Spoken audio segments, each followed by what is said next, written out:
नमस्कार। Raipur smart city के talk for Raipur show में आपका स्वागत है।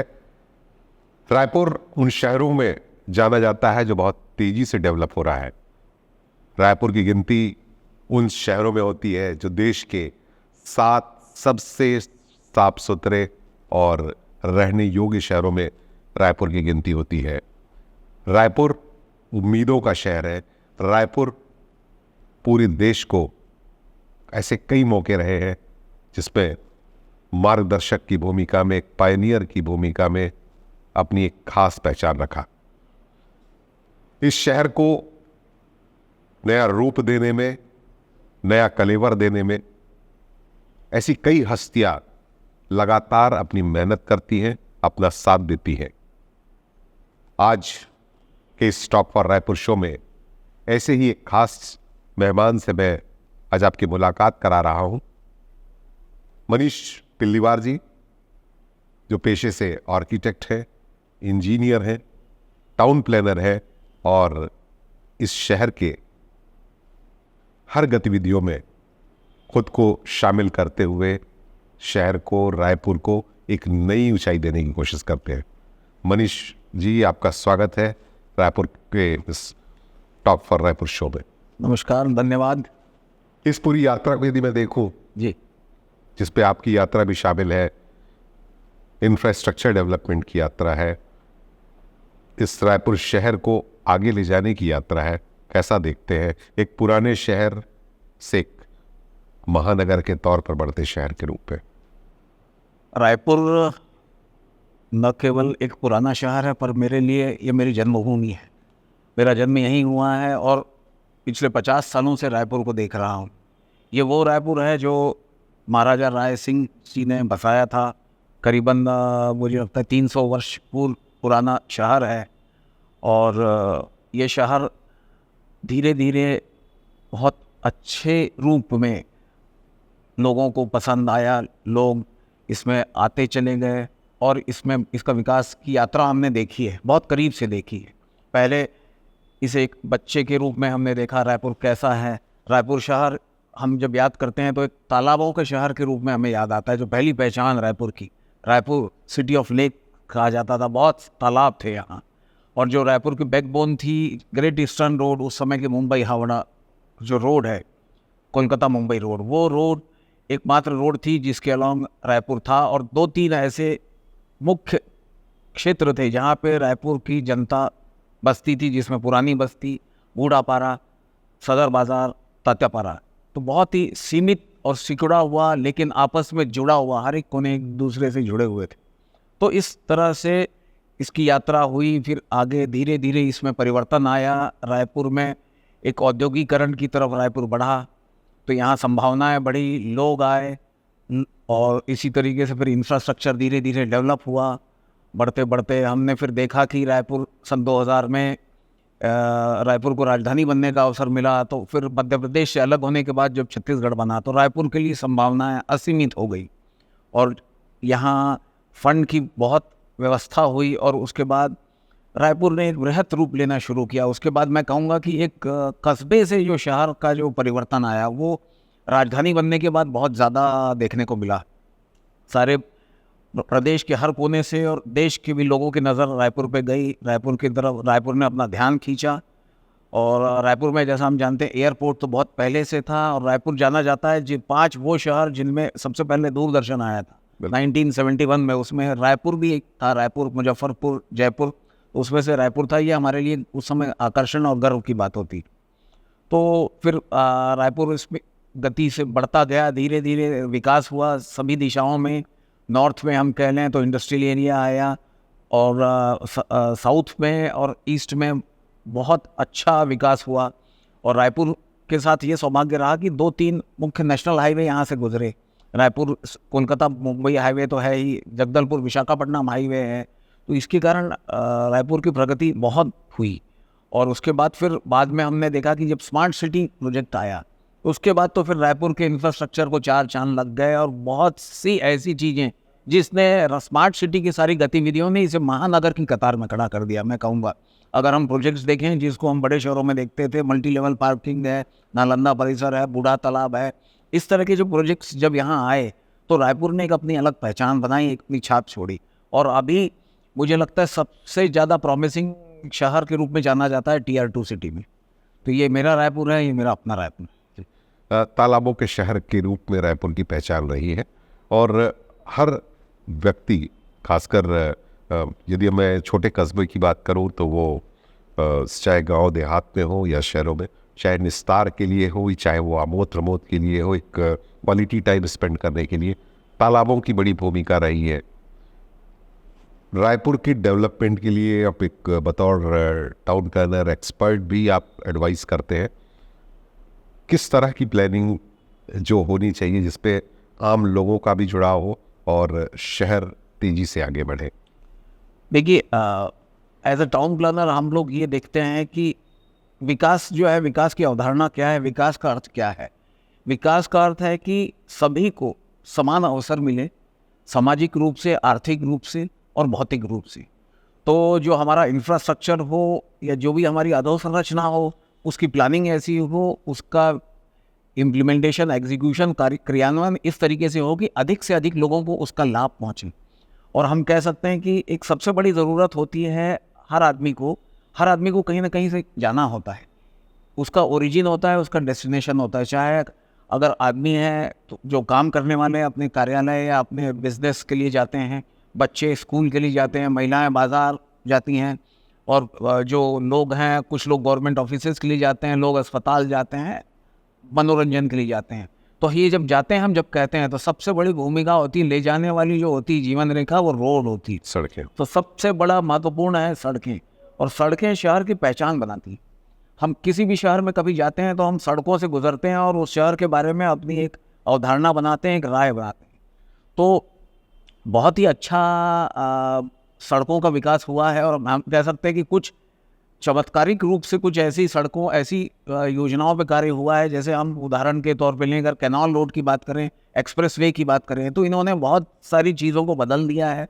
उसके बाद जो रिंग रोड हैं, रिंग रोड 1, रिंग रोड 2, अभी नई रिंग रोड आ गए हैं। तो एक पार्ट है रोड, तो रोड की इसमें काफ़ी अच्छा प्रयास हुआ है। हालांकि चुनौतियाँ बहुत हैं, क्योंकि लोगों की संपन्नता बढ़ी है, तो गाड़ियों की संख्या बढ़ी है, तो एक रोड की भी एक सीमित कैरिंग कैपेसिटी है। तो हम देखते हैं कहीं जाम की स्थिति आती है, कहीं पार्किंग की स्थिति आती है, पर इन बाधाओं से तो जूझना होगा और इससे आगे बढ़ना, यही हमारा काम है। इसके अलावा हम अगर कहें कि रोड के अलावा हम कहें बिजली के रूप में बहुत हमारे यहाँ जो है बहुत अच्छी व्यवस्था है, और रायपुर उन चुनिंदा शहरों में से है जहाँ पे बिजली अक्सर कोई तकलीफ नहीं है, तो सभी लोगों को एक सफलतापूर्वक वो अपना सब कार्य कर पाते हैं। तीसरी चीज़ होती है कि जो पेयजल की हम बात करें, तो मुझे लगता है कि कुछ खास अवसर पर या कुछ ग्रीष्मकालीन कुछ छोटा पीरियड छोड़ दें, तो जो वाटर सप्लाई है वो लगभग सभी लोगों तक सुचारू रूप से पहुंच जाता है। और शासन प्रशासन की जो योजनाएं हैं और उनका क्रियान्वयन है, रायपुर नगर निगम और स्मार्ट सिटी के जो प्रोजेक्ट्स हैं, उसके द्वारा मतलब लोगों को ज़रूर इससे फ़ायदा हो रहा है। इसके बाद अलग अलग प्रोजेक्ट्स होते हैं। हम सीवरेज की बात करें, हम ड्रेनेज की बात करें, तो रायपुर में अभी भी ओवर फ्लडिंग या जो अर्बन फ्लडिंग की हम बात करते हैं, उस तरह की स्थिति अभी तक तो निर्मित होती दिखी नहीं है। गाहे बगाहे कभी थोड़ी जगह में हो जाता है, पर उसकी मुझे लगता है कि परेशानी अभी नहीं हुई है। और कुछ नए प्रयोगात्मक प्रोजेक्ट्स हुए हैं, जैसे हम अगर बात करें कि स्काई वॉक की एक अवधारणा हुई, तो वो एक अलग तरीके से कंसेप्ट है, जिससे अभी हमारा शहर या हम कह सकते हैं हमारे के नागरिक अभी इस तरह के अधोसंरचना के लिए मानसिक रूप से हमें उन अपने आप को सुदृढ़ करना होगा, उन्हें तैयार करना होगा। तो इस तरह की योजनाएं ज़रूर हमारे शहर को और एक बड़ी पहचान देंगी। एक नया ट्रेंड इस समय डेवलप हो रहा है कि कंजेशन फ्री ट्रैफिक का रहे, 24/7 लोगों को पानी की उस उपलब्धता रहे, और इस सब के बीच में ही सोलर एनर्जी पे हम अपनी डिपेंडेंसी बढ़ाना चाह रहे हैं। किसी भी शहर की शायद ये बड़ी पहचान बन सकती। तो इस प्रोस्पेक्ट में आप यदि देखें तो रायपुर को कैसा देखते हैं, रायपुर में क्या संभावनाएं देखते हैं? देखिए, मुझे लगता है कि जहाँ चुनौतियाँ हैं या जहाँ समस्याएं हैं, वहाँ सर्वाधिक संभावनाएं हैं। मैं इसको इस नज़रिए से देखता हूँ। मैं ये नहीं देखता कि ये इसकी कमज़ोरी है। मैं ये देखता हूँ कि अगर ये नहीं है या नहीं हो पा रहा है, तो मतलब इस करने की संभावनाएं बहुत है। हम आपने 3 बातें कही, तो हम 24/7 मुझे लगता है कि लगभग इसकी जो हमारे पाइपलाइन का कार्य है लगभग हो चुका है और बहुत ही हम जल्दी इस अपने टारगेट को पूरा कर लेंगे 24/7 वाटर सप्लाई। इसके बाद दूसरी जहाँ तक सोलर की बात है, सोलर में अभी रायपुर एक नवजात शिशु के रूप में है। सोलर एनर्जी प्रयास हो रहे हैं और ECBC कोड भी बनाया गया है क्रेडा के द्वारा। तो उसमें यह है कि सभी शासकीय और जितनी बड़ी बिल्डिंगें हैं, जितने कमर्शियल प्रोजेक्ट्स हैं, वो अगर सोलर एनर्जी को अडॉप्ट कर लें रूफटॉप जो तो रूफटॉप तो मुझे लगता है कि न केवल हम वो एक संतुलन की तरफ बढ़ेंगे, बल्कि जो हमें कहते हैं कार्बन फुटप्रिंट, तो जो निगेटिव इम्पैक्ट है एनवायरनमेंट पे, वो भी ज़रूर कम होगा और इस दिशा में प्रयास चल रहे हैं। और हालांकि मुझे लगता है कि गति थोड़ी धीमी है। इसका कारण हो सकता है कि अभी शायद लोगों को लागत के रूप में इसकी चुनौती लगती है, या दूसरा कोई भी नई कंसेप्ट नई चीज़ आती है तो उसको अडॉप्ट करने में लोग थोड़ा हिचकिचाते हैं और ये देखते हैं कि इसकी ये कैसा होगा, क्या होगा। तो मुझे लगता है अवेयरनेस, जागरूकता अगर बढ़ेगी तो इस बारे में भी ज़रूरी होगा। और तीसरा जो आप कह रहे हैं कि कंजेशन फ्री, तो कंजेशन फ्री के लिए लोगों को ये समझना होगा कि सार्वजनिक परिवहन ही ऐसी चीज़ है जो इन समस्याओं को सॉल्व कर सकता है। अगर हम बड़े शहरों की बात करें, उदाहरण हम दिल्ली की बात करें, तो दिल्ली मेट्रो ने एक चमत्कारी काम किया है और आज 25 लाख लोग रोज़ दिल्ली में कम्यूट करते हैं। अगर हम मुंबई की बात करें तो मुंबई में जो लोकल मेट्रो है वो वहाँ की लाइफ लाइन है और सिटी बसेस हैं। तो इस तरह की सिटी बसेस और बसेस का प्रयास भी हमारे यहाँ हो रहा है। लेकिन हमारे यहाँ अभी थोड़ा सा मुझे लगता है कि उस तरीके से इंफ्रास्ट्रक्चर अभी और मजबूत करने की आवश्यकता है और लोगों को ये बताने की आवश्यकता है कि आप अपनी गाड़ी में अगर जाएंगे तो फ्यूल भी बल्कि एक्स्ट्रा खर्च होगा, आपको पार्किंग की चुनौती होती है और आपको ज़्यादा समय लगता है, इसकी चुनौती होती है। तो आप कंफर्टेबली जाना है तो आप सार्वजनिक परिवहन का उपयोग करें। हालांकि उसमें भी अभी नोट टू नोट कनेक्टिविटी, क्योंकि 15 लाख की पॉपुलेशन है और बसें कम हैं, तो हमें ये भी देखना होगा कि सिटी बस की कुछ खास डेडिकेटेड रूट हों जिसमें ऑटो या रिक्शा या साइकिल रिक्शा, ई-रिक्शा ना चलें, तभी सुचारू रूप से और इफ़िशिएंटली सिटी बस चलेंगी। और ये मुर्गी और अंडे वाली बात है कि पहले व्यवस्था आएगी या पहले लोगों में अवेयरनेस। तो मुझे तो लगता है कि संतुलन होता है, दोनों में बदलाव एक साथ आना चाहिए, तभी हम उस दिशा में बढ़ सकते हैं कंजेशन फ्री रायपुर की ओर। आप GIS कंसल्टेंट भी हैं जी, उस नज़रिए से रायपुर को कैसा देखते हैं कि क्या नई चीज़ें लानी चाहिए, या जो हमारे प्रॉपर्टीज़ हैं, स्पेशली मैं कहता हूँ कि गवर्नमेंट प्रॉपर्टीज़ हैं, उनको मेंटेन करने के लिए आप GIS मेथोडोलॉजी किस तरह से उपयोग में ला सकते हैं? हालांकि रायपुर म्यूनिसिपल कॉर्पोरेशन में बहुत सारी चीज़ें कर रहा है, तो मैं उस पर जानना चाहूँगा आपसे। जी, आपने बहुत अच्छा सवाल पूछा है, क्योंकि आज का ज़माना हम देख रहे हैं टेक्नोलॉजी का ज़माना है। तो हमारे ह्यूमन इंटरवेंशन के बावजूद जो व्यवस्था वर्तमान में है उसके बावजूद टेक्नोलॉजी का बहुत उपयोग है। GIS के आपको मैं 2-3 उदाहरण बताऊंगा। रायपुर चूँकि एक औद्योगिक शहर है तो थोड़ा सा यहाँ के लोगों को धूल और इंडस्ट्रियल पॉल्यूशन से परेशानी है। तो इसका एक सबसे बड़ी काट होती है प्लांटेशन, ग्रीनरी, ग्रीन बेल्ट बढ़ाया जाए। तो अगर हम ट्री सेंसस की बात करें तो ट्री सेंसस मैनुअली बहुत मुश्किल होता है करना, और दूसरा कौन से ऐसे क्षेत्र हैं, कौन से एरिया है जहां हम ग्रीनरी बढ़ा सकते हैं, कौन से एरिया है जहां पे हम इस पे चयन कर सकते हैं। तो ये काम GIS मैप से, सैटेलाइट इमेजेस से बहुत आसानी से हो सकता है। हम ये जान सकते हैं कि यहाँ कौन से तरह के अभी जो प्रजाति के पेड़ पौधे हैं, कौन से वृक्ष हैं, और अगर वृक्षारोपण करना है तो कौन से ऐसे क्षेत्र हैं जहां हम किया जा सकता है। मैनुअली ये करने में बहुत समय लगेगा, तो समय और एफिशिएंसी दोनों को बढ़ाती है टेक्नोलॉजी। दूसरा जो GIS से हम 2 चुनौतियां होती है रायपुर नगर निगम को।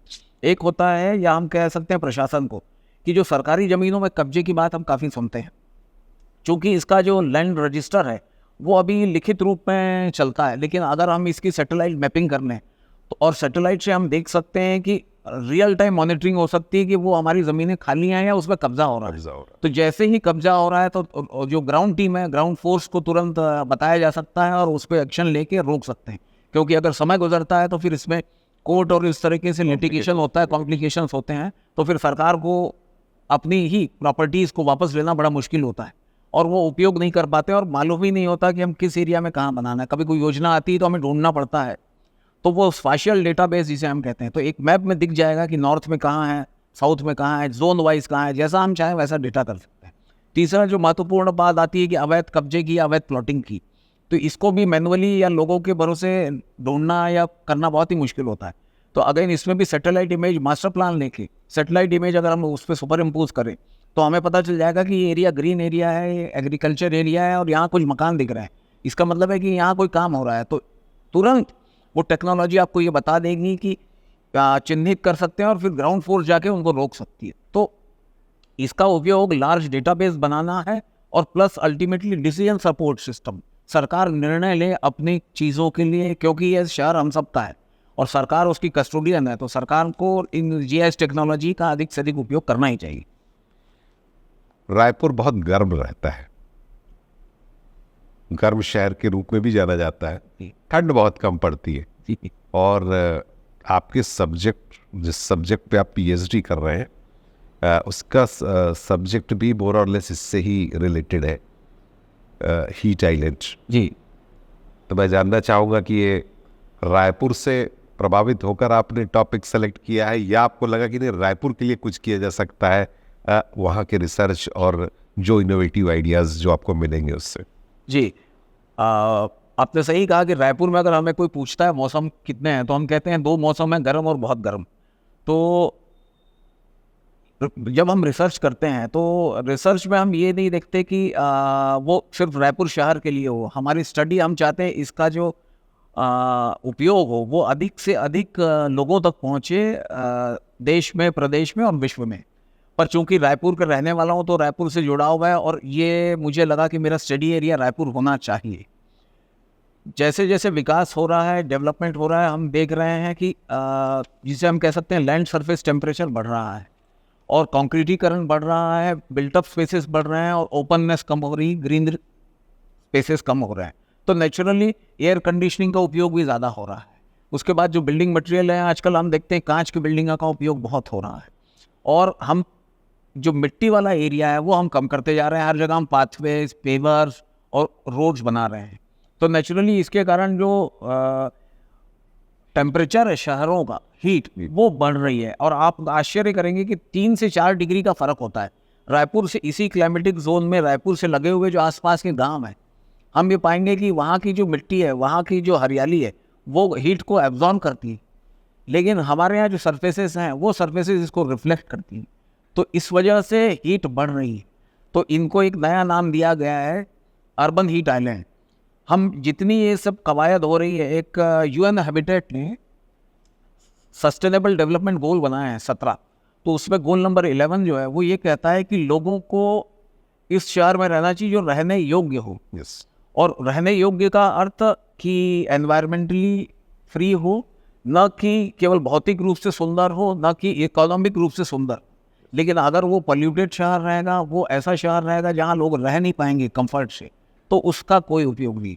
तो उसी के तहत ये मेरा प्रयास है कि अर्बन हीट आइलैंड जो इफेक्ट है, इस इफेक्ट को कैसे कम किया जाए।